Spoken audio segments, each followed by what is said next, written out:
Brigitte Lahaie, Sud Radio, c'est l'instant Sexy News. Eh bien, Patrick Lemoine, nous retrouvons Flore Chéry, journaliste, notamment à Union.fr. Elle va nous emmener au cabaret, je crois, Flore. Bonjour, Flore. Oui, bonjour Brigitte, bonjour à toute votre équipe. Oui, je vais vous emmener dans un cabaret parisien. C'est un roman écrit par Laure Giapiconi, qui est une actrice et créatrice de spectacle, autrice donc également. Et à travers ce roman, Et d'abord le regard, Laure Giapiconi nous embarque à la découverte du cabaret Ose, librement inspiré de théâtre érotique parisien, un cabaret où il est question pour des jeunes femmes de montrer son minou, montrer sa chatte quoi, sur scène au bout de quelques minutes, tout en créant un univers artistique autour de ça, donc fait de danse, de chant et de diverses performances. Alors on peut se poser la question de savoir pourquoi le titre c'est Et d'abord le regard. Déjà on comprend facilement que le regard c'est ce qui fait que des hommes comme des couples vont payer l'entrée, pas seulement parce qu'ils vont rire ou s'émouvoir comme c'est le cas au cinéma, mais avant tout parce que le regard a chez certaines personnes une fonction érotique. Ça peut tomber sous le sens quand je le dis, mais encore est-il que le plaisir scopique, le plaisir voyeuriste n'est pas distribué de la même façon chez tous les individus. Et il est également question du regard que les danseuses posent sur leur propre métier. La plupart considèrent que ce sont des artistes, pas des travailleuses du sexe. Elles réfutent même ce métier qui pourrait les salir, car il y a un troisième regard dont il est question, c'est le nôtre.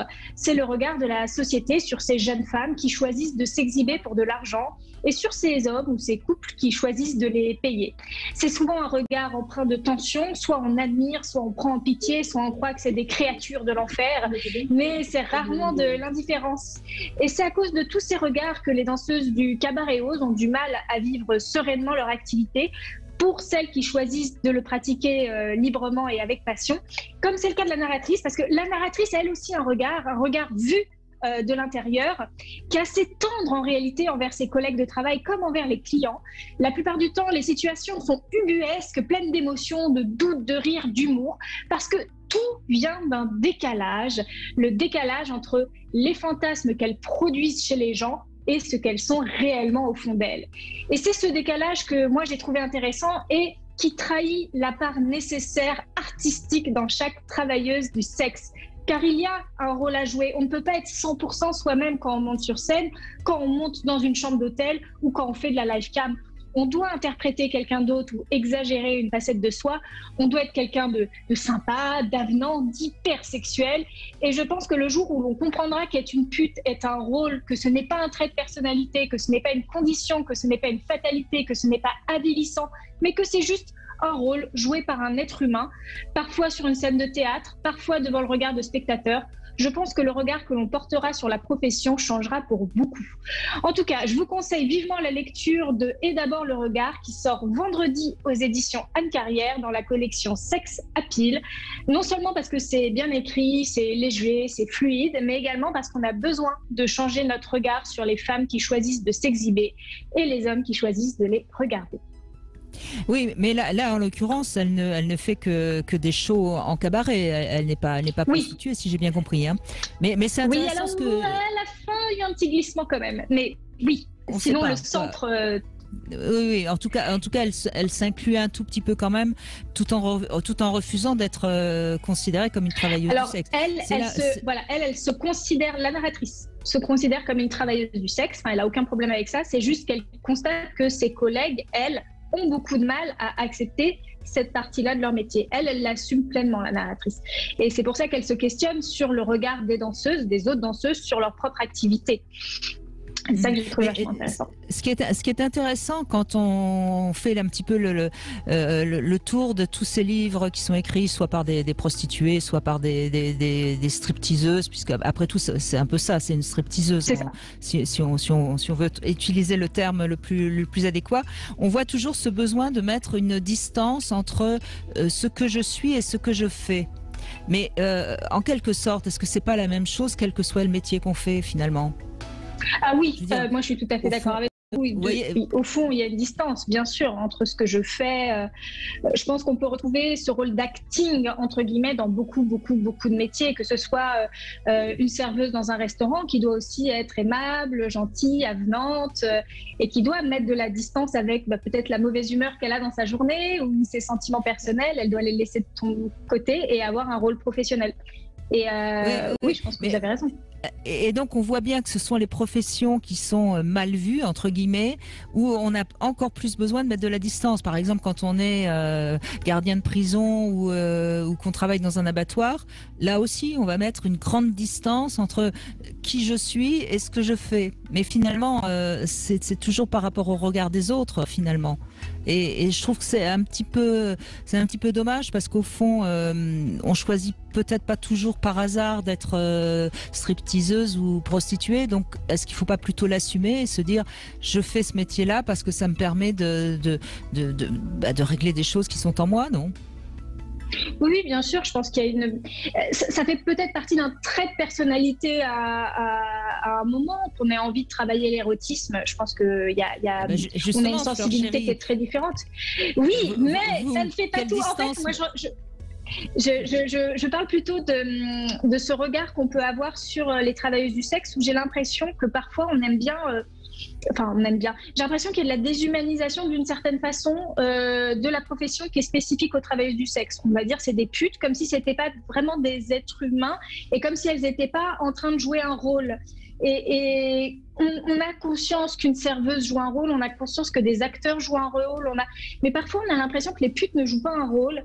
J'ai ce sentiment-là, en tout cas, quand les spectateurs... Je crois pour avoir souvent travaillé sur justement ce sujet-là, et là je vais demander également l'avis de Patrick Lemoine, je crois tout simplement qu'on aimerait que lorsqu'on fait l'amour, on soit totalement dans l'acte. Mais je veux dire... Nous-mêmes, quand on est avec notre partenaire, parfois, on joue un petit peu un rôle. Alors parfois, on est vraiment dedans, c'est l'extase, c'est formidable. Mais parfois, on joue un petit peu un rôle. On reste un petit peu à distance. Et c'est ça qui doit peut-être nous déranger parce que les putes nous renvoient à cette chose-là qu'on n'aimerait pas avoir de temps en temps. Non, qu'est-ce que vous en pensez, Patrick Lemoine ? Oui, alors moi je pense qu'une des hantises de l'homme, c'est de ne pas être capable de combler sa partenaire. Vous savez, c'est le fameux « alors heureux » d'un certain film comique. Et donc c'est une autre hantise que les femmes simulent. Et évidemment, avec les travailleuses du sexe, en effet, par définition, il y a simulation. Et je crois que de ce fait-là, le client, le micheton, est quelqu'un qui est forcément frustré par nature, puisque c'est la preuve qu'il est incapable, d'une part, d'avoir une femme pour lui, qu'elle ne va se donner à lui que pour son argent, et que de toute manière, c'est voué à l'échec, puisque de toute manière, il ne pourra pas la combler. Donc je pense qu'il y a une espèce de double contrainte, de double imposture qui vont faire que le client, forcément, sauf s'il est pervers, va être frustré, et que la professionnelle risque aussi de se sentir presque aussi une imposteuse, en tout cas presque de rouler son client. D'accord, ça c'est une vision très psychiatrique de la chose, mais en tout cas, on est d'accord là-dessus, Fleur Chéri, redonnons-leur un petit peu plus de lettres de noblesse et je crois que la société s'en portera mieux. Mais il y a du boulot. Oui, je pense vraiment que si les choses étaient dites très clairement dès le départ, que c'est un acte technique, qui est pratiquement un acte commercial, il n'y aurait pas justement cette espèce de désir fou de la part de l'homme de combler une partenaire qui, par définition, ne peut pas être comblée. Ne peut pas, puisque c'est son job, c'est pas son amour. Oui, après quand vous rentrez dans un spectacle érotique, je pense que les rôles de client et de je performe quelque chose sont clairement établis. Mais quand bien même ces rôles sont clairement établis, j'ai l'impression qu'en effet il y a un sentiment, il y a une volonté de la part du spectateur de se dire que c'est vrai, de croire au fait qu'il y a une sincérité de la démarche et de ne pas vouloir voir... je pense que ça fait aussi partir du jeu d'une certaine façon de, entre guillemets, réifier objectifier ce qui est en train de se passer sur scène. Et c'est là, et je pense que c'est pour ça que cette profession, elle souffre de ça en tout cas. Elle souffre de ce regard qu'on va porter, où on va se dire on va jouer à se dire que c'est du vrai alors que c'est du faux, parce que ça nous fait plaisir de croire que c'est du vrai d'une certaine façon, et qu'on peut oublier à certains égards qu'il y a des vrais êtres humains qui sont juste en train de jouer la comédie devant vous. Pour certaines personnes. Mais je pense que quand on fait du spectacle, c'est assez différent que lorsque, pour parler vulgairement, on fait une passe. Quand on fait du spectacle, par définition, un acteur, c'est quelqu'un qui nous embarque quelque part en faisant croire que c'est du vrai, alors que tout le monde sait très bien que si quelqu'un joue Napoléon sur scène, c'est pas Napoléon. Et là, une fille qui est sur scène et qui va montrer son minou, comme vous dites, elle joue aussi. Donc pour moi, il n'y a pas imposture là. Je crois qu'il y a imposture à partir du moment où elle va faire croire pendant l'acte qu'elle a une jouissance, alors que tout le monde sait que c'est faux. Et du coup, tout le monde est frustré. Donc c'est très différent être sur scène et être pour de vrai. Moi, je dirais simplement, à partir du moment où ni l'un ni l'autre s'ennuie, tout va bien. Et puis voilà. C'est vrai, je suis d'accord. Merci en tout cas, Fleur Chéri, et on vous retrouve sur union.fr en attendant de vous retrouver bientôt, peut-être. Notamment, oui, on espère en juin, peut-être. Au Suite Paradise. Merci beaucoup en tout cas.